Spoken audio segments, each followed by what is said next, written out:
L'impact des Jeux Olympiques sur la logistique en Île-de-France. Alors vous le savez, les JO d'été 2024 auront lieu maintenant dans moins d'un an à Paris, en France. Donc plus de 300 épreuves réparties sur une quarantaine de sites, près de 11 000 athlètes et on attend 11 millions de spectateurs durant ces JO.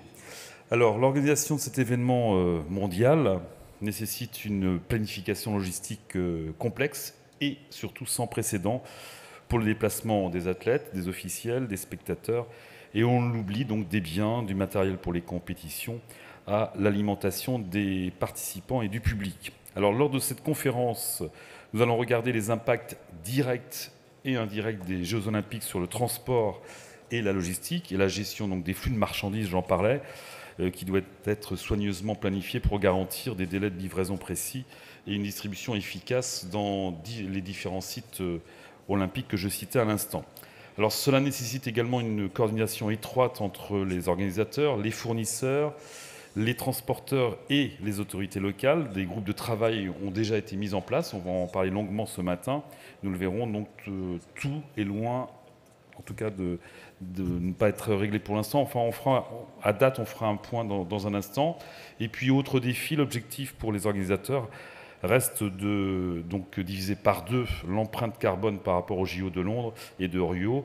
L'empreinte carbone globale de l'événement étant répartie selon les organisateurs en trois grandes parties, un tiers des transports, un tiers de construction des infrastructures et un tiers d'opération. Bref, le transport est un élément essentiel que vous pouvez le voir dans cette planification et bien sûr la réussite des Jeux Olympiques 2024. Alors pour nous en parler ce matin, nous accueillons Xavier Yves Valère, qui est chef de la mission fret et logistique de la Direction générale des infrastructures, des transports et des mobilités. Bonjour Xavier, merci en tout cas d'être venu ce matin. Jérôme Douy, directeur délégué TLF et également coordinateur du club logistique en Or, il nous l'expliquera dans un instant. Jean-André Lasserre, directeur du programme Interlude, je dirais plus Lude Plus, également il nous le précisera, et Valérie Cornet, déléguée au transport de la UTF, pour parler bien sûr des chargeurs. Et enfin, Christian Rose, responsable environnement, transport et logistique confédération des grossistes de France.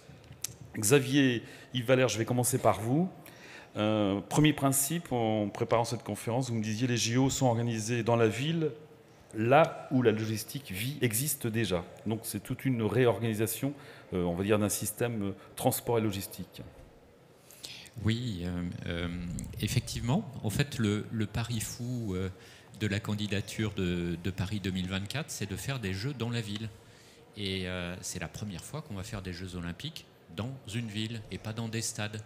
Et donc, en termes de logistique du quotidien, qui est le sujet qui nous intéresse, et ben non seulement il y a une logistique des Jeux eux-mêmes, mais il y a une logistique du quotidien qui doit être le moins perturbée possible. Et c'est la raison pour laquelle le ministre des Transports a souhaité qu'à la Direction générale des infrastructures et des transports et des mobilités, on puisse accompagner la métropole du Grand Paris, la ville de Paris et les professionnels pour essayer de comprendre quel allait être l'impact de ces JO et comment s'y préparer, comment anticiper, comment grandir ensemble sur le sujet et comment avancer. C'est vraiment très particulier parce qu'on aura des épreuves sur la place Concorde, sur le Champ de Mars, et ce n'est pas les endroits les moins livrés à Paris. Donc ça mérite une petite anticipation. Et donc on est tous en train d'attendre les plans de sécurisation de la préfecture de police de Paris, qui est en train de faire un travail en dentelle pour regarder comment limiter au maximum l'impact. Elle fait un travail dans lequel elle va regarder, en fait, pour donner un exemple, autour du Champ de Mars, là où il ne faut pas s'approcher avec un véhicule à moteur pour pas qu'il y ait un explosif ou pour des raisons de sécurité. Puis elle va regarder dans les rues adjacentes, là où on va empêcher les gens de couper parce qu'ils avaient l'habitude de traverser le Champ de Mars, en disant non, là, ici, seules les personnes qui y habitent ou qui vont chez leurs commerçants peuvent passer. Et puis des zones dans lesquelles on va conseiller aux gens, bah, vous savez, ça va être un peu compliqué par là, essayez de détourner. Et ça, la préfecture de police est en train de le faire finement. Et donc, ce qu'on va faire avec les professionnels et les élus, c'est de regarder un peu finement quelles sont les règles du jeu les plus appropriées, comment on peut anticiper, comment on peut donner des conseils. Voilà, c'est ce qu'on est en train d'engager ensemble, surtout en Île-de-France, parce que c'est là où on a identifié un maximum de sujets de tracas potentiels à anticiper, mais on ne s'interdit pas de regarder dans des métropoles, à Lyon, à Marseille, s'il y a des sujets, même s'ils sont d'une moindre ampleur, quels sont les sujets qu'on aura vus avec une concentration un peu intense en Île-de-France et qui pourraient bénéficier d'autres sites. Donc voilà. L'idée, c'est quand même de s'occuper, vous le disiez, de la logistique au quotidien, parce qu'on l'oublie, la vie continue sur le lieu, mais également dans toute la ville, dans les autres zones, en fait, les autres quartiers. C'est ça. Il y aura la fête sur les sites des Jeux, il y aura la fête en ville aussi, et puis il y a des gens qui vont y travailler, qui vont y vivre normalement, surtout. Et voilà, on a tous envie de manger, de se nourrir, enfin voilà, de vivre, tout simplement. Pour prendre comme exemple le boulanger, il y aura toujours des boulangeries, même dans les zones, on va dire, sécurisées ou non et sécurisées. Oui, et puis 16 millions de visiteurs qui ne pourraient pas goûter au croissant et à la baguette. Française. Alors justement, on parlait de réunions de travail, on en parlera dans un instant avec les autres intervenants. C'était aussi l'idée de prendre modèle sur d'autres villes qui ont déjà mis des structures en place. L'exemple de Londres, par exemple, qui l'idée était de gérer les voyageurs comme les marchandises ou les marchandises comme les voyageurs. Ouais. Alors Londres a beaucoup d'avantages par rapport à Paris. C'est que Londres, déjà, c'est une très grande commune. Et Paris, en fait, c'est par rapport à la grande métropole de Londres, c'est une petite commune et puis plein de petites communes autour avec une métropole qui n'a pas un pouvoir aussi étendu que la ville de Londres. Et puis, le deuxième avantage de Londres, c'est que c'est dans l'histoire administrative anglaise qui est beaucoup plus tournée vers le marché. Les élus, ils ont une compétence en logistique qu'on n'a pas ici. Enfin, vous avez tous probablement été à Londres, vous voyez bien qu'il y a ils n'ont pas la même manière de gérer la circulation en ville. Si vous êtes dans un carrefour, dans les zones jaunes, il y a des radars. Enfin, ils gèrent la logistique.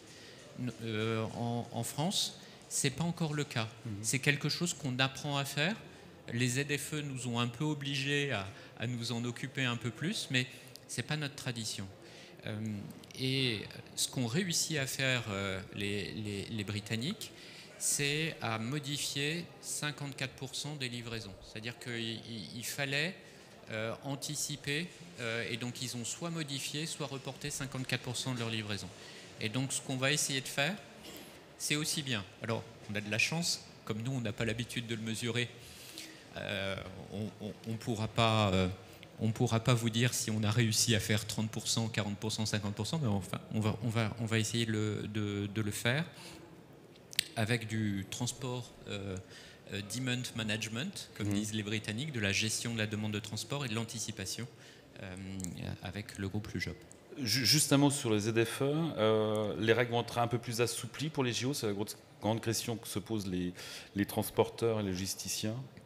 Alors c'est la métropole du Grand Paris qui est compétente là-dessus, et ils ont fait des annonces en la matière en disant qu'ils allaient proposer à leur assemblée plénière de reporter un certain nombre de dates. Ou d'apporter des dérogations. Exactement, pour pouvoir permettre de passer sereinement les Jeux Olympiques sans avoir cette question-là dans le viseur. Merci pour cette parenthèse qui est quand même importante. Alors l'idée des JO, c'est également de tester, en tout cas expérimenter également des nouvelles manières de transporter, alors surtout en voyageurs, on ne va pas revenir sur les voies qui seront sur le périphérique, etc.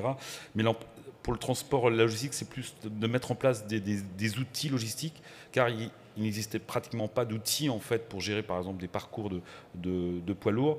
Là va être mis en place donc tout un ensemble d'outils pour le transport logistique.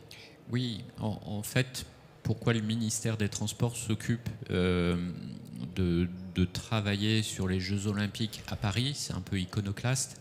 En fait, on est responsable de la politique nationale et de son avancée. Et pour nous, les Jeux Olympiques, c'est l'occasion de monter des marches en compétences.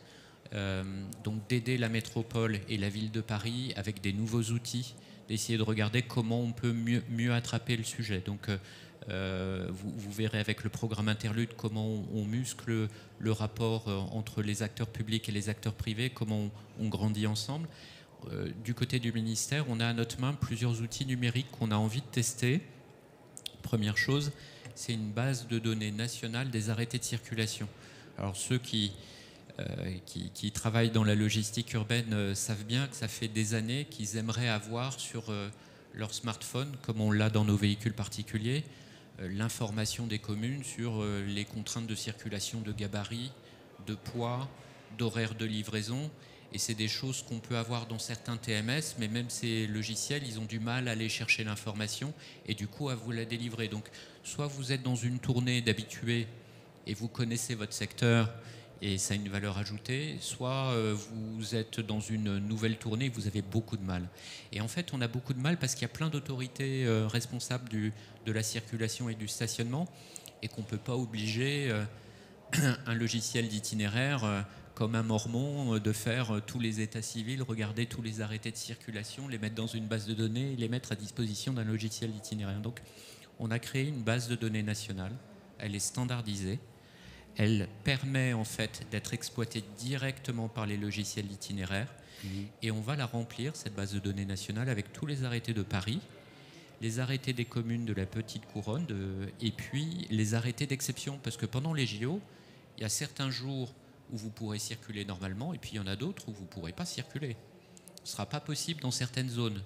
Mais alors, c'est 2 heures avant une épreuve, 1 heure après, il y a une épreuve ici, il y en a une là pendant interdiction totale pour certaines zones. Exactement. Et ben, pouvoir avoir cette information agrégée dans une base et de pouvoir la requêter, la visualiser simplement et y accéder par un logiciel, c'était important. On s'est dit, quitte à faire une base de données nationale, c'est à ce moment-là qu'elle va avoir le plus de chances d'être attrapée. Donc, on va la tester à ce moment-là. Donc, ça, c'est la première chose. Et pour ça, on a une start-up d'État qui s'appelle Dialogue, qui est en train de mettre en place le sujet. Une fois qu'on a cette base de données nationale, on peut imaginer des outils qui permettent de rendre des services. Parce qu'une base de données, ça reste une base de données, même remplie. Il faut des outils pour les requêter. Donc là, on compte sur Interlude notamment, qui est en train de déployer des outils, notamment dans le cadre des ZFE. On a un peu la même logique du « oulala, dans la ZFE, la réglementation, les dérogations, on ne comprend pas forcément facilement comment avoir l'info. Donc avoir un support un peu agrégé, c'est important. Et on va profiter de ce logiciel ZFE Green et on va lui donner toute la complexité des conditions de circulation pendant les JO. Et ça va lui permettre de pouvoir avancer. On va y revenir dans un instant avec Jean-André. Je voudrais que vous nous parliez de ce qui est testé actuellement, ça tombe bien, donc à Lyon, Delivery Park. C'est comme un disque numérique, ça, vous pouvez nous expliquer? Alors, le principe du disque numérique, c'est le fait pour un chauffeur de poids lourd ou un VUL, quelqu'un qui livre, de dire « je suis là, je suis en train de livrer ». Et s'il dit « je suis là, je suis en train de livrer », non seulement il ne le met pas dans un disque bleu où c'est une personne chargée du contrôle qui vérifie s'il a le droit d'y être, mais surtout, il dit à son collègue qui est derrière « tu peux livrer la rue d'à côté parce que c'est moi qui occupe l'aire de livraison et il y a un ajustement de la tournée ». Et le deuxième avantage du disque numérique, c'est que ça permet à la collectivité de savoir l'occupation de ces aires de livraison. Parce qu'en fait, il y a toujours un dialogue très compliqué entre une ville et un livreur. C'est que le livreur, il voit bien qu'il a des problèmes. La collectivité, elle n'a pas de données qui lui permettent de quantifier qui est où, quand, et du coup de dimensionner son service. Et le disque numérique, ça permet d'agréger une donnée. Et finalement, la mairie, elle va s'apercevoir du temps de la ville de livraison. Et elle va voir où est-ce qu'elle a le plus de problèmes, où est-ce qu'elle doit mettre son effort en termes de contrôle parce qu'il y a des voitures qui sont en tampon et qui risquent pas trop de contraventions. Donc, le disque numérique, c'est ça. Delivery Park, c'est une des applications qui le permet et qu'on va utiliser probablement pendant les Jeux. En tout cas, on y travaille. Pour le garder après ? Ouais. Oui. Enfin, en tout cas, c'est... Par contre... Le disque numérique, il a besoin d'être très utilisé. Donc soit la ville comprend qu'elle a besoin de ce sujet-là, mais ça ne suffit pas. Il faut que tous les commerçants soient d'accord et que tous les livreurs soient d'accord pour enclencher leur disque numérique. Parce qu'il n'a de valeur que si tout le monde l'utilise. Donc du coup, la question qui se pose dans ces expérimentations, pour moi, du côté État, c'est est-ce qu'il ne faudrait pas pouvoir le rendre obligatoire ? Et finalement, est-ce qu'il ne faut pas donner à une collectivité, une fois qu'elle a discuté concrètement avec le terrain, la capacité, après l'avoir expérimenté, de le rendre obligatoire. Donc ça, c'est des petits sujets du moment pour mettre un peu de piquant dans nos échanges. Qui reste consultative. Oui, bien sûr. Pas punitive. Mais non, en fait, on voit bien que dès lors que c'est obligatoire, ça donne de la valeur au livreur parce qu'il est sûr que sa place, elle est libre quand c'est marqué libre. Et puis la collectivité, elle est capable de mettre un contrôle, de vérifier le contrôle. Si une personne est là sans y être invitée, alors qu'elle n'a pas le droit, il libère l'aire de livraison. Aujourd'hui, un livreur, quand il voit quelqu'un sur une aire de livraison, il n'a juste pas la capacité. Un agent municipal, il devrait attendre 30 minutes. Au bout de 30 minutes, mettre une amende. Enfin, les choses sont un peu compliquées aujourd'hui. Donc c'est un service, en fait, à la fois pour la collectivité et pour les professionnels. Xavier, je voudrais également Je suis transporteur, je vais livrer pendant les JO sur Paris. Est-ce qu'on peut avoir un guichet unique avec toutes les informations ? Est-ce que c'est prévu ? L'outil numérique, ça vous permet d'avoir un accès facile à certaines informations. Exactement. Le livreur aura dans le smartphone une information. Sur un site internet, vous pourrez le requêter pour pouvoir planifier. Donc oui, l'idée, c'est vraiment pour les professionnels d'avoir un lieu dans lequel vous avez toutes les informations. Après, les informations qui sont utiles à la profession, elles viennent de plein d'endroits différents, de plein d'autorités différentes. Et donc ça, on fait un site internet unique qui va permettre en fait aux professionnels de pouvoir avoir accès à toutes les ressources de données et avoir une information la plus complète possible. Justement, en transition, notamment les informations viennent des fédérations, TLF également en particulier. Jérôme Douy, donc vous êtes directeur délégué de TLF. Alors je le disais, les acteurs du transport logistique travaillent déjà depuis des mois sur justement ce plan logistique, transport et logistique des JO, dont TLF. Comment déjà réagissent les entreprises de transport et logistique, ceux qui vont livrer à Paris et en couronne parisienne, avec l'impact, on disait, direct et indirect des Jeux Olympiques ? Comment elles réagissent aujourd'hui, je crois qu'elles attendent, parce que c'est peut-être un peu la clé de la question en fait, et qu'on attend et on espère en tout cas peut-être dans les prochains jours, mais d'avoir un éclaircissement sur les conditions d'accès, Xavier l'a rappelé, c'est les premiers jeux finalement où tout va se passer dans un cœur de ville. Donc c'est comment on va accéder à ce cœur de ville, sur quelle tranche horaire, sur quel périmètre, dans quelles conditions on va pouvoir accéder, puisque on n'est pas rentré dans ce détail-là, mais évidemment autour des sites il va y avoir probablement donc un cadencement plus ou moins contraignant, en fait, plus on s'éloigne du site, peut-être un peu moins contraignant, mais plus dans un esprit de déviation et donc d'autres contraintes, en tout cas en matière d'exploitation, de circulation, avec un rythme qui va être cadencé, plus ou moins. Hein. On a un cadencement de période où il y a tout l'installation, évidemment, des sites éphémères, puis après, il y a le cadencement des JO. Il y a 2 cadencements dans les JO. Hein. Il est souvent oublié et parce qu'on pense évidemment à la première partie, l'ouverture, etc. Mais n'oubliez pas qu'il y a le cadencement aussi de la partie paralympique qui, elle, va se faire quand la vie véritablement va être là, hein, économique, parce qu'on parle souvent des JO pendant le mois d'août, et bien souvent, c'est quand même assez en relation avec les congés, donc on peut penser qu'une partie des Parisiens sont partis sur les plages. Pour autant, la partie paralympique, dans les mêmes conditions, de toute façon, en matière de sécurité et de circulation, va se faire en pleine rentrée. Donc voilà, ça fait partie quand même un peu des questions sur lesquelles, comment la logistique du quotidien va pouvoir se maintenir, quelle va être, parce que ça c'est beaucoup de prospective, c'est quelle va être l'intensité de la demande en matière de consommation, et comment avec peu d'informations aujourd'hui. Peut-être que dans une semaine ou deux, les choses auront un petit peu évolué.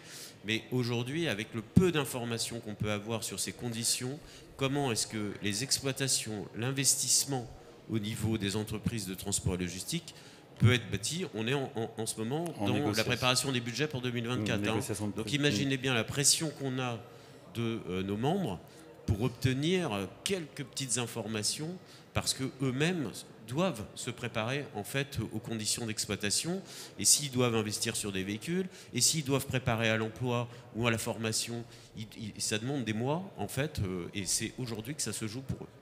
Un point important, notamment les zones d'interdiction, elles ne sont pas totalement déterminées aujourd'hui, mais est-ce que les zones d'interdiction totale ne font pas peur aux entreprises justement de transport et logistique?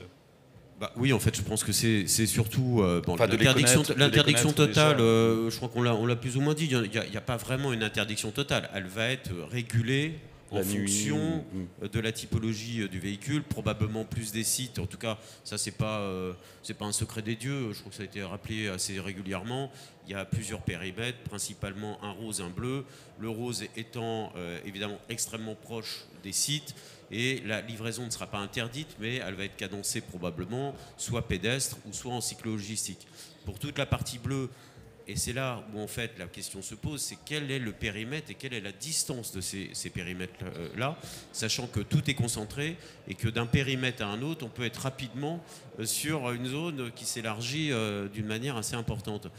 C'est sur ces périmètres que les questions se posent, c'est les conditions. Évidemment que ces périmètres-là vont certainement être adossés à des rues qui vont être fermées, parce que sinon ça mobiliserait des forces de l'ordre d'une manière assez conséquente. Donc comment la logistique va pouvoir rentrer, être fluide, comment est-ce qu'elle va pouvoir éventuellement se stationner, ou en tout cas sur les aires de livraison, et dans quelles conditions. Enfin, vous voyez, il y a pas mal de questions. Et pour y rentrer, quel type de documents il va falloir transmettre aux forces de l'ordre pour pouvoir accéder à ces zones. Et c'est dans quelques semaines, dans quelques mois, on va dire. Alors, oui, alors c'est dans quelques, j'espère, jours qu'on va pouvoir commencer à connaître. Ah bah, c'est dans quelques mois, oui. Jérôme, je voudrais qu'on vienne. On parlait d'outils il y a un instant avec Xavier Yves. Vous avez travaillé notamment sur l'outil TDM. Je voudrais que vous nous expliquiez un petit peu. C'est donc transcrire les réglementations froides, enfin, ce qu'on appelle les voies réservées et chaude, donc l'autorisation d'entrée. C'est un outil qui est déjà en place. Comment il va fonctionner, on va dire, au quotidien pendant les JO? Je ne sais pas si c'est à moi vraiment de présenter l'outil, parce qu'en fait c'est plus un outil côté ministère.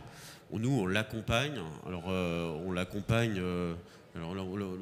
On l'accompagne à travers l'UJOP, qui est une démarche maintenant qui est beaucoup plus globale que celle d'ailleurs qu'on avait initiée à l'époque sur la partie club logistique en or. Donc là, l'UJOP, c'est vraiment l'acteur qui rassemble l'ensemble de l'écosystème de la logistique donc concernée, et qui va accompagner, c'est un peu la brique en fait d'information auprès du TDM, Transport Demand Management, qui va être cet outil effectivement d'information. Alors froide, c'est parce qu'à un moment donné, il y a un cadre d'information qui va être très peu variant, qui donnera un peu les bases. Puis après, une information chaude, parce qu'il y a un rythme qui va s'installer, d'ouverture, fermeture, de cadencement, en fonction du calendrier, bien sûr, des épreuves sportives. Voilà, assez rapidement, et ce sera évidemment la clé d'entrée. Mais c'est vraiment le lien aujourd'hui qui s'installe entre... Mais je pense qu'on va rentrer peut-être un peu plus en détail. André donnera bien plus de détails que moi. Mais sur ce travail collectif au niveau de l'UJOP, qui est en cours, qui est déjà en cours depuis début d'année 2023, et qui aujourd'hui va vraiment être un acteur indispensable pour alimenter le TDM. Les ZFE, enfin la ZFE sur Paris, oui. Métropole du Grand Paris, tout ce qui est critère 3 également. Est-ce qu'on va vers une ZFE à dérogation? Il y en a déjà pour les... Bon, alors il faut peut-être pas tout mixer. La ZFE, puisqu'il y a beaucoup de choses qui vont se passer dans Paris. D'ailleurs, c'est pas un contexte parisien, la ZFE. La ZFE, c'est un contexte évidemment national qui concerne plusieurs villes, avec un cadre réglementaire, une installation de calendrier un peu différent. Si on se concentre et qu'on essaye de faire un parallèle entre la ZFE et puis les JO, il y a eu pas mal de réflexions, il y a eu évidemment beaucoup de concertations avec la métropole du Grand Paris qui cadence ce calendrier, et il y avait initialement donc un projet d'interdire les vignettes critères en 2024 pour une cohérence vis-à-vis des Jeux. Bon, et 93% des véhicules, qu'ils soient VUL ou poids lourds, sont aujourd'hui en critère 2, utilisant le diesel avec évidemment des critères soit 2, soit 3, soit 4. Pour garder le rythme de l'agenda au niveau des ZFE, il y a eu un décalage de date en matière d'interdiction, non pas sur critère 2 n'étant plus dans les calendriers en tout cas aujourd'hui, mais peut-être plus une proposition, bien sûr, enfin maintenant c'est effectif d'ailleurs, de décaler le calendrier après les JO pour installer l'interdiction du critère 3. Et donc, évidemment, laisser la possibilité encore à ce critère d'être utilisable pendant les JO. Mais à partir du 1er janvier 2025, évidemment, la volonté, c'est d'interdire, en tout cas, ce critère 3, oui, pour Paris. Alors, pour les entreprises que vous représentez, donc adhérentes à TELEF, donc de transport et logistique, on a bien compris que les livraisons ne seront pas totalement interdites, puisqu'il y aura notamment des livraisons de nuit, enfin peut-être, en fait, on tend vers ça. Également, le mix on va dire, de livraison à pied, vélo cargo aussi va jouer un rôle. Ça va être l'occasion justement d'expérimenter tous ces types de transports, en tout cas, du quotidien, pour les livraisons. D'expérimenter, enfin moi je presque envie de dire que non, maintenant on n'expérimente plus trop. La cyclo-logistique, si on parle d'elle, elle s'installe, hein. Enfin, on n'est plus dans une expérimentation. On est peut-être maintenant dans des attentes d'un petit peu plus d'industrialisation finalement de leur système, mais c'est plus de l'expérimentation. On a maintenant des grands groupes chez nous, hein, qui utilisent, qui ont intégré, qui même rachètent un certain nombre d'entreprises. Non, je pense que pour nous, la clé, c'est en fonction de l'intensité, et quand on aura les périmètres effectifs et l'intensité de ces périmètres par rapport en fait, aux commerçants, aux commerces qui seront à livrer, c'est de le prévoir dans son système d'exploitation, d'anticiper, soit évidemment d'investir si évidemment on veut avoir les véhicules en propre, ou en tout cas de commencer à préparer avec le secteur des cyclo-logisticiens comment est-ce que ces livraisons vont pouvoir s'opérer. Il n'y a pas un risque qu'il y ait des livraisons par anticipation avant les JO, au mois de il y a un risque mai-juin. Alors j'ai pas les données, mais c'est ce qui s'est passé pour Londres. Il y a eu un carnet de commandes là, qui s'est accéléré une quinzaine de jours avant pour anticiper les stocks. Alors peut-être que vous avez plus de chiffres. Moi, j'avais cru comprendre qu'effectivement il y avait eu un peu un emballement d'avant JO. Et d'embouteillage pour les livraisons. Donc il y aura certainement un petit peu plus de flux. Jean-André Lasserre, donc vous êtes directeur du programme Interlude, enfin maintenant devenu Lude+, vous allez nous en parler. La logistique au quotidien, qu'il faut bien différencier, on en parlait de la logistique des Jeux Olympiques, des JO. Alors tout d'abord, comment est né Interlude, Jean-André ? Bonjour tout le monde, merci de m'avoir invité. Le programme Interlude, c'est un programme, ce qu'on appelle certificat économie d'énergie. Donc, ce sont des programmes d'intérêt nationaux et généraux qui se font avec les services de l'État concernés, donc Transition écologique et ministère des Transports, puisqu'il s'agit de la logistique urbaine, et avec les fédérations professionnelles. C'est le cas dans Interlude dans tous les cas, puisque c'est la philosophie générale, pas de logistique urbaine durable digne de ce nom, sans des fédérations professionnelles qui représentent les entreprises concernées au cœur de la démarche. Donc, Interlude, c'est accompagner, favoriser le déploiement de l'élaboration de plans d'action logistiques, de chartes, de pactes dans les territoires urbains, que sont les métropoles, que sont les communautés d'agglomération, les communautés urbaines, autrement dit, tout ce qui ne relève pas de la coopération intercommunale et qu'on appelle EPCI, établissement public de coopération intercommunale. Autrement dit, ce n'est pas de la logistique urbaine cœur de ville, c'est de la logistique urbaine cœur de ville, mais pas seulement. Ce sont des périmètres plus larges, ce qui, je crois, est très important. Ça veut dire aussi qu'on travaille sur des gouvernances plus complexes.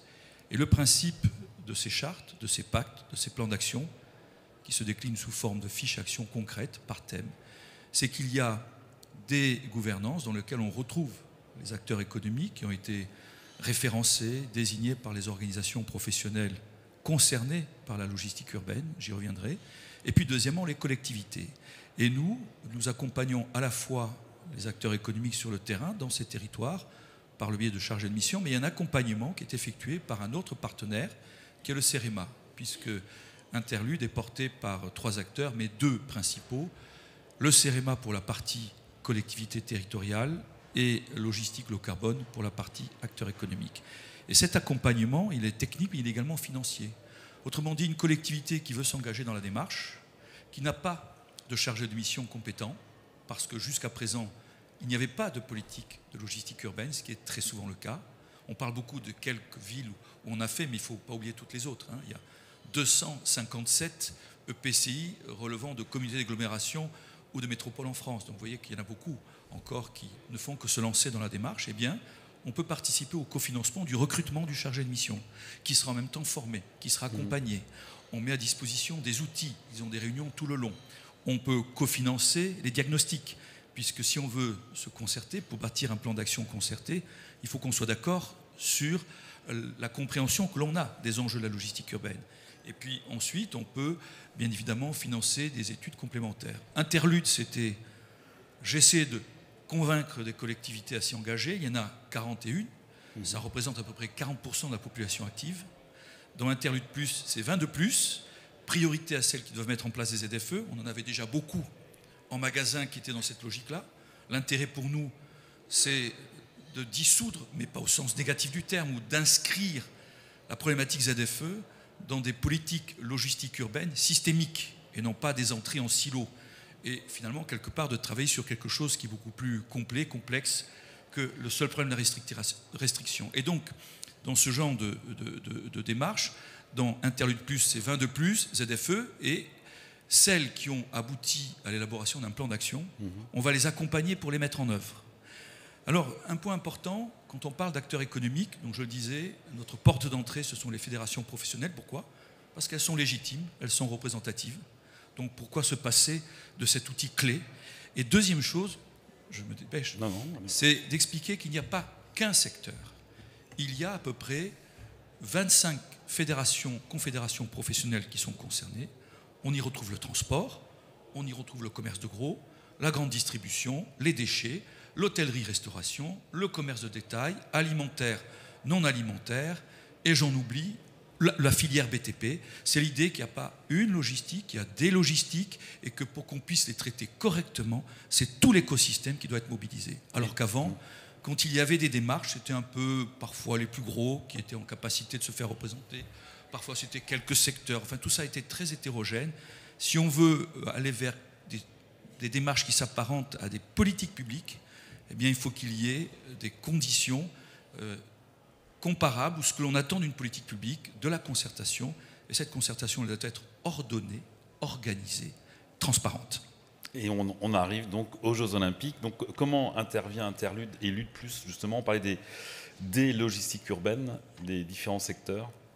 Alors, nous avons, parmi les EPCI avec qui nous avons une convention, il y a d'abord la métropole du Grand Lyon, d'ailleurs, avec lequel on est en train de tester justement Delivery Park. Enfin là, on est vraiment sur quelques entreprises, avant d'aller un peu plus loin, d'observer. Mais on a une convention de coopération avec la métropole du Grand Paris. Et je pense que les échanges, d'ailleurs, avec les professionnels, dans le cadre de ce comité d'orientation et d'évaluation qui a été mis en place, où toutes les fédérations sont représentées, a certainement contribué à la prise en compte des préoccupations des professionnels et à ce léger décalage dans le temps des restrictions en matière de ZFE.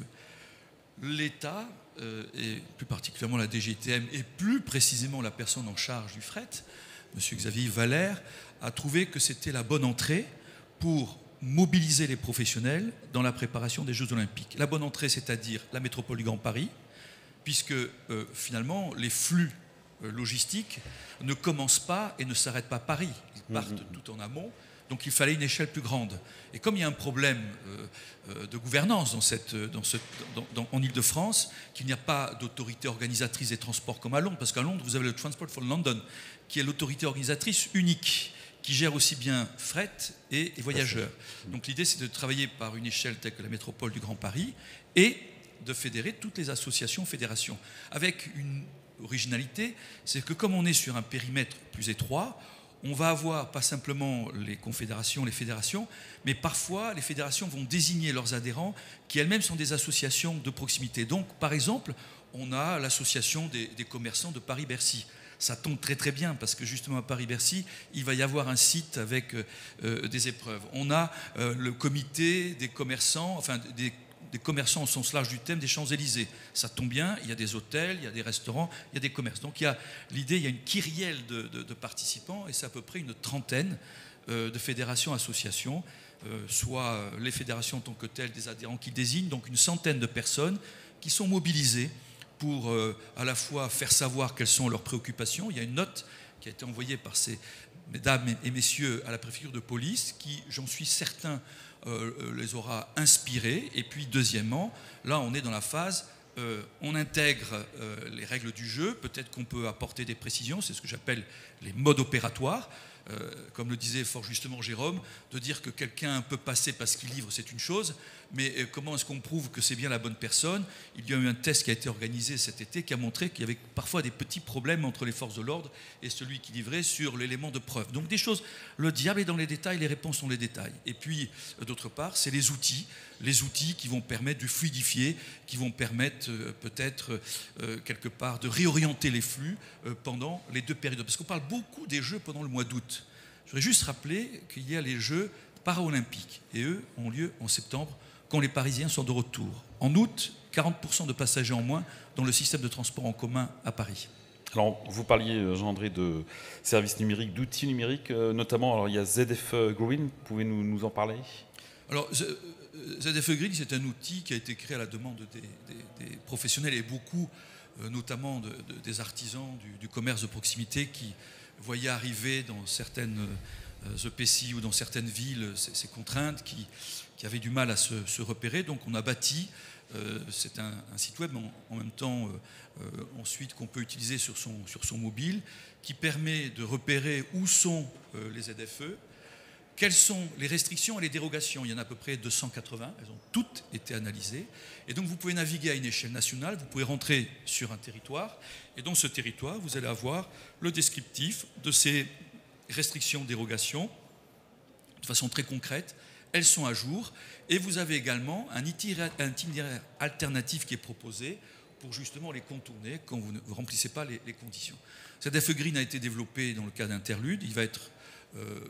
adapté pour les JO aussi, du coup alors, il va être développé, donc il a été développé dans Interlude, il va être poursuivi dans Interlude Plus avec des services en plus. Et justement, l'intérêt, c'est qu'on va pouvoir utiliser les fonctionnalités qu'il y a dans ZF Green pour les Jeux Olympiques et rajouter des informations que nous n'avons pas, mais qu'on va pouvoir intégrer, compléter, et que l'on pourra ensuite utiliser sur l'ensemble du territoire national. Et là, c'est le lien avec Dialogue.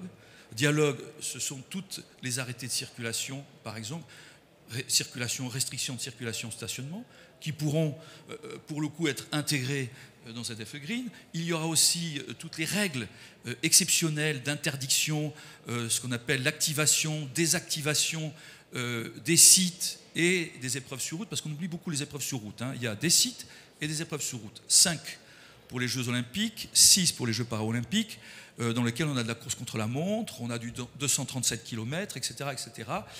Donc on est sur quelque chose d'assez consistant. Donc tous ces éléments vont être intégrés dans ZF Green. Et puis on va aussi pouvoir intégrer des informations un peu plus consistantes, notamment sur les gabarits, toutes ces demandes qui ont été requêtées par les professionnels. Donc pour nous, c'est un outil qu'on déploie, qu'on approfondit pendant les Jeux, qu'on met à disposition et qui ensuite pourra être utilisé sur l'ensemble du territoire. Alors, c'est l'héritage. Beaucoup encore d'interrogations, on le disait, pour le secteur du transport et la logistique.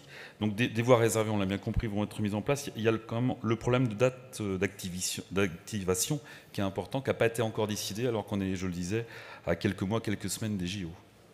En effet, on attend. Mais si je puis me permettre, on fait un croisement entre les sites, la date des épreuves, elles sont toutes connues, et on a à peu près une petite idée de l'endroit où ça va être compliqué.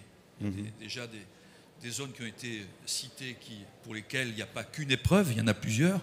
Donc évidemment, on sent bien que l'activation-inactivation, elle pourrait peut-être être très très limitée dans le temps et dans l'espace. Ça veut donc dire qu'entre par exemple Paris-Bercy, où il y a des épreuves, mais quand on voit ce qu'il y a autour, ce ne sera pas forcément très très compliqué, l'inactivation-activation sera plutôt simple. Il y a d'autres endroits, et notamment toute la partie qui tourne autour de Concorde, Invalides, Champ de Mars, où il y a beaucoup d'épreuves.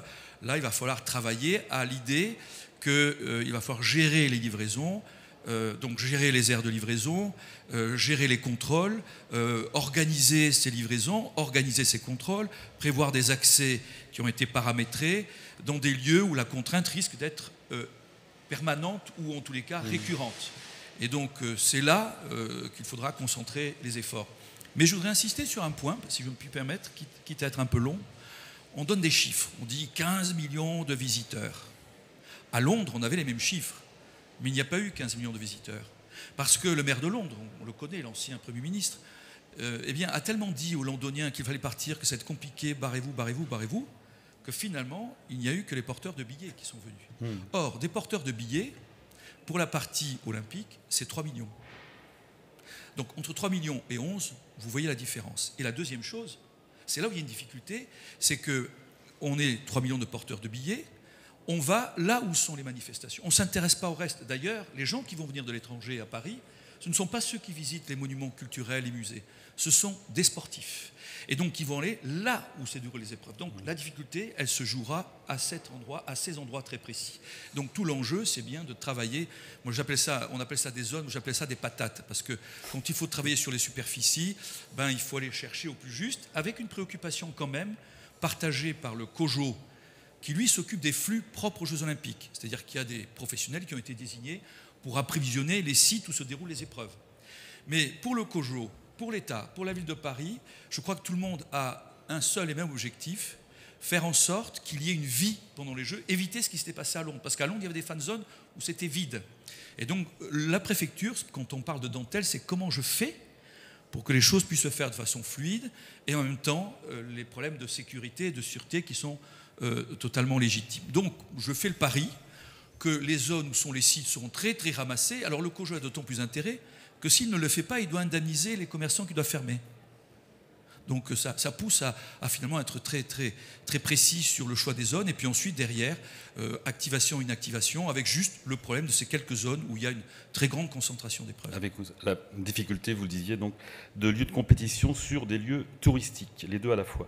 Valérie Cornet, donc, vous êtes déléguée au transport terrestre à la UTF, donc vous représentez les chargeurs. Il était intéressant également d'avoir votre opinion en tout cas sur ce qui allait se passer pour les JO. Alors vous allez nous en parler dans un instant avec les deux grands types, donc il y a notamment les transporteurs, on en parlait, et puis également il ne faut pas l'oublier les transporteurs par compte propre, notamment impactés par la circulation des véhicules, notamment des impacts indirects, vous allez nous en parler comme le BTP avec les chantiers qui sont surtout en amont, parce qu'on parle beaucoup des JO pendant, mais il y a également avant avec l'installation d'infrastructures et les chantiers également, les constructions.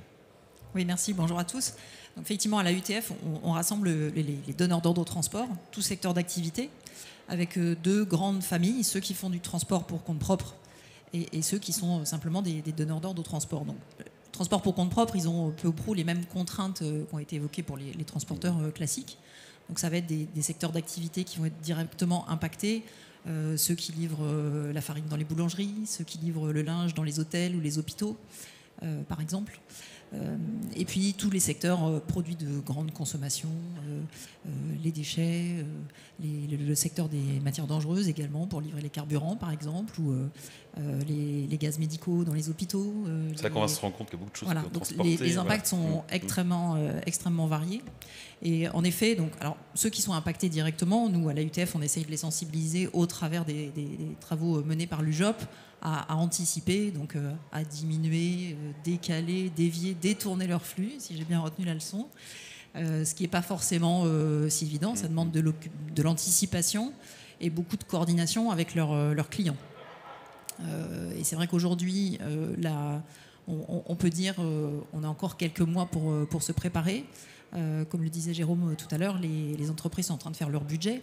Donc qu'on soit impacté directement en tant que transporteur pour compte propre ou en tant que donneur d'ordre, effectivement, on a besoin de prévoir. Et beaucoup d'inquiétude de leur part aujourd'hui. Il y a de l'inquiétude parce que... on se rapproche. On se rapproche et on sait qu'aujourd'hui on est amené à gérer, à opérer dans des situations de crise inédites, permanentes. On ne sait pas ce qui peut nous arriver d'ici les Jeux Olympiques. Les situations opérationnelles sont quand même souvent assez tendues. Et c'est vrai que je pense que c'est un petit peu difficile à comprendre que les informations précises tardent à arriver et donc à ce qu'on n'arrive pas à anticiper un événement comme les Jeux Olympiques et Paralympiques qu'on devrait gérer finalement presque en gestion de crise alors que ça fait des mois, voire des années qu'on en parle. Donc ça, c'est un sujet d'inquiétude. Et lors de la préparation de cette conférence, vous m'avez parlé d'un impact également sur le ferroviaire pour le fret, parce qu'en fait, comme il y aura un report, comme il y aura donc beaucoup de voyageurs, on en parlait également qui vont venir à Paris et en France, il y aura moins de conducteurs de fret. Alors, les impacts sur le ferroviaire, c'est effectivement, on a parlé beaucoup de transport routier, mais il y a les impacts multimodaux également sur le fluvial et le ferroviaire. Donc là, on est en impact indirect, d'indirect, j'ai envie de dire. Donc, effectivement, il y a des questionnements sur l'impact sur la qualité de service qui sera celle pour le fret ferroviaire s'il y a une forme de basculement des conducteurs de train plutôt sur le voyageur parce qu'il y a des manques d'effectifs et il y aura besoin d'assurer la qualité de service. Et puis il y a d'autres aspects, par exemple pour les matériaux de construction que vous citiez tout à l'heure.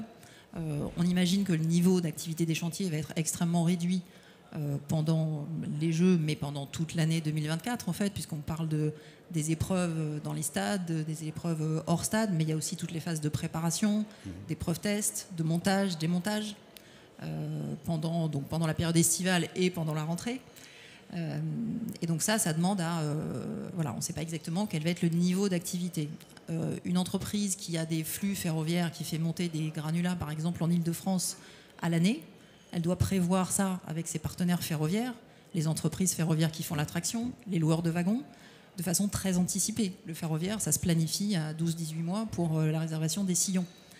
Donc tous ces éléments-là, en fait, aujourd'hui, ils sont un peu dans l'incertitude de savoir est-ce que je dois rendre au loueur une rame de wagon, est-ce que quel volume je dois anticiper en termes de circulation. Donc, tout ça, c'est des choses qui n'ont a priori rien à voir avec les Jeux, mais sur lesquelles il va y avoir des impacts quand même. Alors justement, sur ces impacts directs et indirects, nous avons voulu également inviter Christian Rose, directeur environnement, transport et logistique de la Confédération des grossistes de France. Bonjour Christian. Vous connaissez bien le transport et la logistique, on vous connaît. Christian, justement, quel est l'impact sur ces JO, donc sur le direct et indirect sur Paris et l'Île-de-France? Vous avez travaillé notamment sur tout ce qui est périmètre de sécurité. Il était important d'avoir une seule voix, je crois, c'était pour travailler, pour avancer sur ces travaux. Effectivement, peut-être avant de parler au nom du commerce de gros en tant que tel et d'exposer ses contraintes et ses attentes, rappeler et revenir sur ce qui a été dit sur la méthode de travail qui a été utilisée. Je crois que l'un des enjeux, c'était d'éviter la dispersion et la balkanisation des initiatives. Et je crois qu'aujourd'hui, avec l'UJOP, TGITM, Logistique en Or, avec toutes les fédérations qui rejoignent et qui composent ce groupe de travail, ce comité de concertation, on est parvenu à faire en sorte qu'entre acteurs économiques, nous puissions parler d'une seule voix et donc être audibles et être légitimes vis-à-vis des autorités, et notamment de la préfecture de police, qui est bien évidemment aujourd'hui, c'est l'organe autoritaire qui va décider très clairement par voie réglementaire, ça a été fait par décret, c'est elle qui a le pouvoir de police, je dirais, pour organiser sur un plan de la sécurité et de la circulation celle des Jeux Olympiques. Donc ça, c'est le premier point, c'est important, saluer la méthode, c'est un bon exemple aussi de collaboration publique-privée. Je pense que il n'y en a pas assez aujourd'hui. Je pense que c'est une dynamique qu'il faut manifestement renouveler. On l'évoquait hier dans une autre instance, toujours en logistique urbaine, sur la création des 2 comités de liaison de la logistique urbaine, l'un qui réunit les acteurs publics, l'autre qui réunit les acteurs privés. Ce sont deux initiatives qui manifestement participent de l'avancée positive et de la construction qu'on peut bâtir ensemble avec les pouvoirs publics et globalement toutes les institutions sur le sujet. Toujours pour rester dans la non-dispersion et l'unité la plus grande possible, ça a été évoqué tout à l'heure à travers la diffusion de l'information, très clairement un attachement aussi à ce qu'il n'y ait pas de querelle de chapelle dans celui qui détiendra le pouvoir de communiquer ou qui voudra aller plus vite que son voisin. Et ce message s'adresse aussi bien aux autorités de l'UPIT entre eux, effectivement, entre l'APP, entre la MGP, entre la PRIF, préfecture de région Île-de-France. Tout le monde peut avoir envie de communiquer, mais ça vaut aussi pour nos organisations professionnelles qui sommes effectivement en quête ou en surenchère permanente pour être le premier à communiquer. Je crois qu'il faut surtout éviter ce genre de choses parce qu'il n'y a rien de pire que d'avoir une communication en direction des entreprises qui soit dispersée. Et il n'y a rien de pire pour rater la communication que de partir tous azimuts. Alors Christian, justement, pour revenir vraiment dans le congrès, donc dans le concret, sur ce thème des JO, sur les répercussions, les grossistes qui représentent comme beaucoup de secteurs J'allais y venir. vont devoir modifier leurs modifications. Alors, si on peut donner quelques exemples concrets et quel est en tout cas leur... Alors, les grossistes ont cette particularité d'avoir quasiment plus de 80% de leur clientèle qui est située en zone urbaine. Et ça vaut pour Lyon, pour Marseille et bien évidemment pour Paris. Avec bien évidemment, on sait que les millions de visiteurs ou participants de ces JO, qu'est-ce qu'ils vont faire? Ils vont manger, ils vont se loger, ils vont aussi peut-être tomber malades ou se blesser. Donc ça va générer de l'activité, pour nos grossistes, surtout dans le secteur alimentaire, dans le secteur du logement, de l'hôtellerie. Valérie l'a évoqué avec notamment la livraison de linge sale et récupération propre et livraison et récupération de linge sale par exemple. Toute l'activité des cafés, hôtels, restaurants, toute l'activité des pharmacies, toute l'activité des cliniques et des hôpitaux, parce qu'il faut bien que les cantines hospitalières continuent à fonctionner. On ne va pas laisser mourir de faim nos malades pendant les JO. Et ça, c'est typiquement ce qui relève de l'activité des grossistes au quotidien. Je dirais pour ça fait beaucoup de choses ont été dites, on les mêmes, bien sûr les mêmes attentes que ceux qu'exprimait par Jérôme, c'est avoir le plus vite possible, je dirais, toutes les données, toutes les clés qui nous permettent d'établir quasiment des plans de continuité d'activité, parce qu'on en sera vraiment dans cette exigence-là. Retenons simplement ce que disait Clément Beaune la semaine dernière ou cette semaine lors d'un événement près du GHR, un groupement hôtellerie-restauration. Il disait attention, les plans de circulation seront hardcore. Et il a complètement raison. Mais ce qui ne veut pas dire qu'on ne pourra pas livrer. Ça veut dire qu'on va livrer dans des conditions dégradées et qu'on va être conduit à désoptimiser, je dirais, nos organisations. Chez les grossistes, on fonctionne comme les messagers sous forme de tournée optimisée. On part avec des véhicules pleins, on fait la tournée du laitier et on revient et on recommence éventuellement un deuxième tour pour les pharmacies ou le lendemain quand on n'est pas pharmacien. Sachant qu'avec les JO, on peut s'attendre à ce que si la consommation est au rendez-vous, il y a peut-être besoin de faire une deuxième tournée dans la journée, peut-être dans des conditions difficiles. Donc ce qu'attendent les entreprises, c'est vraiment d'avoir toutes les clés. Et je vais l'illustrer par un exemple. On sait très bien, Jérôme l'a évoqué, que dans les périmètres rouges, qui sont certes très restreints, parce que je pense que la préfecture de police, et c'est grâce au travail qu'on a réalisé, on leur a fait comprendre qu'il ne fallait pas avoir des périmètres trop grand, il fallait bien maintenir l'activité économique parce que le mot d'ordre quand même, c'est réussir les JO. Donc réussir les JO, c'est gagner des médailles, c'est éviter des accidents, éviter des attentats, et ça on y est très, très, très sensible, et c'est aussi faire en sorte que l'activité économique continue malgré tout. Donc on doit s'attendre effectivement à ce qu'il y ait des contraintes très fortes, et que si on doit effectivement être amené à ne pouvoir livrer à pied ou livrer en vélo, quitte à ce que ça se fasse sur des distances relativement courtes, il faut qu'on sache à partir de quand on va pouvoir le faire, de façon à pouvoir mobiliser les ressources nécessaires. Si un grossiste aujourd'hui qui fait sa tournée en camion ne pourra plus la faire, donc va complètement l'exploser sa tournée, il va pouvoir tout recommencer. Et s'il doit faire du vélo cargo ou finir à pied avec un transpalette, il faut qu'il sache s'il met 1 ou 2, voire 3 personnes à bord du véhicule. Et ça, il faut qu'il le dimensionne le plus vite possible. Et même chose, lorsqu'il va arriver à la frontière du périmètre rouge, il faudra bien qu'il ait une aire de livraison, une surface pour pouvoir éventuellement faire sa rupture de charge et passer du camion au vélo ou descendre effectivement du transpalette et amener la marchandise jusqu'au client. Et bien là, il faudra qu'il soit sûr, je dirais, d'avoir une surface qui lui permettra de faire cette opération très opérationnelle de manutention. Donc j'ai envie de dire qu'une fois qu'on aura connaissance dans le détail, et je crois que même si on peut aujourd'hui regretter que ça prenne du temps, je pense qu'il faut peut-être s'en féliciter, parce que mieux vaut avoir des informations qui seront dans le dur et qui seront intangibles que d'avoir des informations communiquées trop tôt. Imaginons que les informations aient été communiquées avant le 7 octobre. On aurait eu effectivement un plan Vigipirate qui était en rouge, qui n'était pas en écarlate.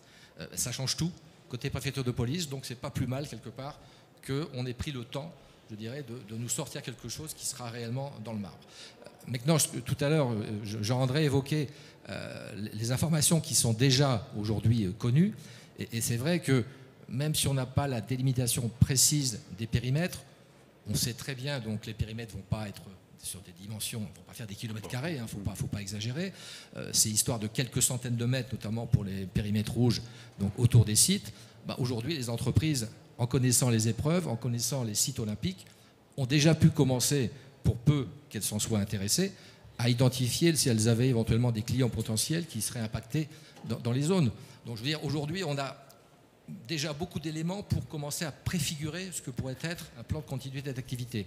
Et la semaine prochaine ou dans 15 jours, quand on aura l'information précise avec des périmètres de sécurité, et surtout en espérant que ces périmètres de sécurité soient géolocalisables, parce que s'ils ne le sont pas, ça ne présente aucun intérêt. Un grossiste comme un messager, j'ai vu qu'il y en avait un dans la salle, s'il n'a pas des points de géolocalisation pour pouvoir livrer ses clients, quelque part, ça sera peine perdue. Mais ça fait partie des travaux et des outils opérationnels, je dirais, dont a parlé tout à l'heure, je dirais aussi bien Xavier Yves que Jean-André.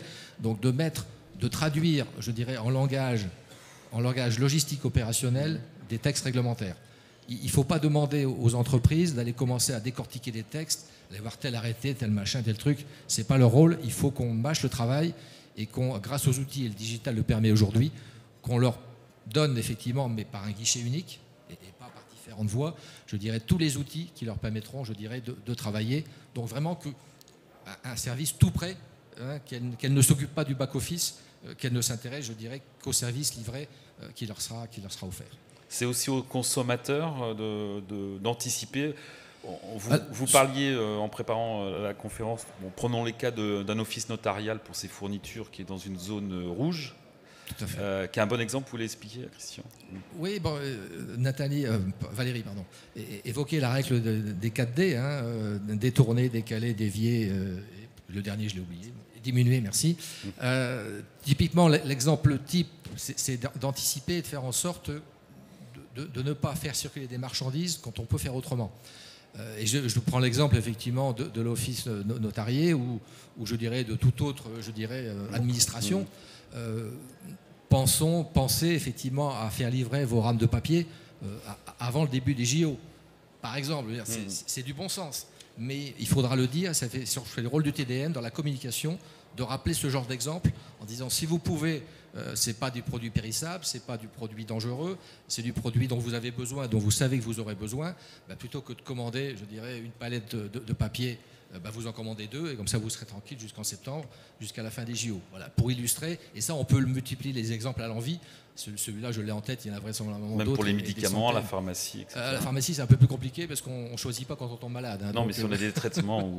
Christian, dernier point important, revenir également sur le souhait d'un guichet unique pour les informations. Oui, parce que je l'ai évoqué. Hein, aujourd'hui, je pense que c'est plutôt acquis dans le principe. Bon, maintenant, il reste à savoir effectivement qui sera à la manœuvre. Bien évidemment, pour les entreprises, c'est le guichet. Tout le monde sait à quoi sert un guichet unique, donc bien sûr, on l'attend tous. Donc je ne peux rien dire de plus sur le sujet. Espérons qu'il verra le jour, je dirais rapidement. Merci. On arrive pratiquement au terme de cette conférence. Xavier, Yves, un mot de conclusion. Comment rassurer nous sommes sur un salon, notamment concernant la filière, tout ce qui est transport routier et logistique. Vous avez des entreprises de transport et logistique présentes. Comment rassurer aujourd'hui, à quelques mois, je disais quelques semaines maintenant, des Jeux Olympiques, ce secteur? Alors, je ne sais pas s'il faut rassurer. Et puis en plus, mon ministre a dit que c'était hardcore. Donc j'aurais l'impression de trahir la communication de mon patron. En fait, ce qu'il faut d'abord, c'est anticiper et bien regarder les choses, profiter des informations. Parce qu'en fait, chacun a à son échelle une partie de la réponse et peut l'attraper. Si votre marché, c'est les fournitures scolaires, vous voyez, vous avez des JO qui se passent jusqu'en août, vous en avez en septembre, organiser le grand raout des fournitures scolaires, ça nécessite d'y réfléchir un petit peu en amont et de regarder comment vous localisez les choses avec la grande distribution. Donc, je ne sais pas s'il faut se rassurer, je dis qu'il faut le regarder et être vigilant. En ce moment, c'est plutôt le moment des fédérations, des professionnels et des autorités publiques pour regarder finement les outils. Probablement en mars, ce sera le moment où on communiquera vers ceux qui vivent dans les zones et qui auront une palette d'outils. Donc ça va descendre un petit peu. Voilà. Alors j'imagine que quand on est boulanger et inquiet aujourd'hui, on va rester frustré. Mais ils sont bien représentés dans les fédérations professionnelles. Il y aura, via leurs représentants, toutes les astuces pour qu'ils puissent finalement être stratèges et bien se poser les bonnes questions et checker. Donc, soyez inquiets pour vivre sereinement les Jeux, parce que c'est une superbe opportunité, une belle fête, et pour certains d'entre vous, l'opportunité de démontrer votre excellence opérationnelle et puis de démontrer l'excellence opérationnelle française au reste du monde. Enfin, il faut être un peu gaulois. Donc, je dirais, soyez attentifs plutôt que soyez rassurés. Est-ce qu'il y a des questions avant de refermer cette conférence? Pas de questions? Bon, en tout cas, merci beaucoup, messieurs, dames, pour cette conférence. Je pense qu'on aura l'occasion de revenir sur tout ce qui est transport logistique pour les JO. Merci beaucoup.